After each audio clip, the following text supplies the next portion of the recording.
चहापानाच्या कार्यक्रमावर विरोधकांनी बहिष्कार टाकला आहे। सरकार शेतकरी विरोधी आहे, शेतकऱ्याला वाऱ्यावर सोडलंय असं आता विरोधकांनी म्हटलं आहे। चहापानाला जाणं पाप ठरेल असं आदित्य ठाकरे यांनी वक्तव्य केलंय। राज्यात 3000 कोटींचा भ्रष्टाचार झाल्याचं दानवे यांनी म्हटलं आहे। अनेक मंत्री भ्रष्टाचारात गुंतलेत, सत्ताधाऱ्यांना सत्तेची मस्ती। दानवेंनी लोणीकरांवर टीकाही केली आहे। या सरकारने भले निमंत्रण दिलं असेल, त्याचप्रमाणे या सरकारमध्ये ज्या पद्धतीनं 3 पक्षामध्ये 3 तोंड झालेले आहेत। एक मंत्री नारायण राणेविषयी म्हणतात की यांनी अनेक खुनं केले, यांनी अनेक केसेस घेतल्या, मर्डरी केल्या। कित्येक मंत्री भ्रष्टाचारात गुंतलेले आहे। बाकी डिटेल्स नक्की पुढे आता या पत्रकार परिषदेत आम्ही मांडू। बाकी 3000 कोटीचा भ्रष्टाचार कशा पद्धतीनं झाला आणि या सगळ्या स्थितीमध्ये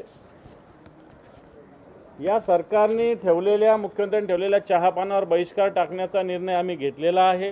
जे महाराष्ट्र द्वेष्टे आहेत त्यांच्या चहापानाच्या कार्यक्रमाला जायचं म्हणजे पाप तर आहेच, पण मला वाटतं ज्या पद्धतीने हे महायुती किंवा महाझुटी सरकार म्हणजे एक भाजप पक्ष आणि 2 गद्दार गँग हे जेव्हा आपण पाहतोय ज्या पद्धतीने हे सरकार चालवण्याचा प्रयत्न करतायत, 3 दिशेला 3 तोंड आहेत। कुठच्या जिल्ह्याचे कोण मालकमंत्री बनणार, कोण पालकमंत्री बनणार, या खात्यातून त्या खात्यात पी येतात की नाही येत।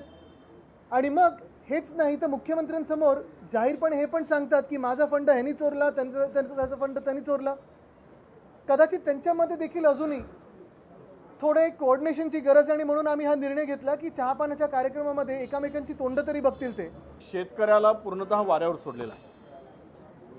शेतकऱ्यांची संपूर्णतः कर्जमाफी देतो म्हणून सांगितलं आणि आता समिती नेमत बसले, म्हणजे बळीराजाला फसवण्याचं पाप करणारे हे सरकार आहे। या सरकारने सत्तेवर आल्यानंतर जनतेला वाऱ्यावर सोडलंय, बेरोजगारांना वाऱ्यावर सोडलंय, अनेक निर्णय फिरवलेत। ज्या राज्यामध्ये पोलीस, महिला अधिकारी सुद्धा सत्ताधाऱ्यांच्या पुढे सुरक्षित नाहीत, तिचा सुद्धा विनयभंग केला जातो। म्हणजे इथपर्यंत हिंमत या सगळ्यांची गेलेली आहे।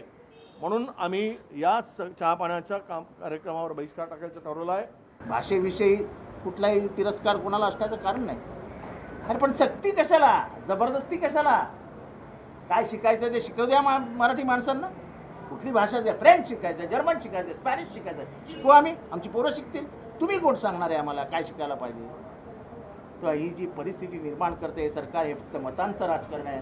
या मतांच्या राजकारणापुढे मराठी माणसाचा बळी देत आहेत, मराठी भाषेचा बळी देत आहेत आणि त्याला आमचा सक्त विरोध आहे। भ्रष्टाचाराने बरबटलेल्या या सरकारबरोबर चहा प्यावा असं आम्हाला अजिबात वाटत नाही। म्हणून आजच्या चहापानाच्या कार्यक्रमात आम्ही बहिष्कार।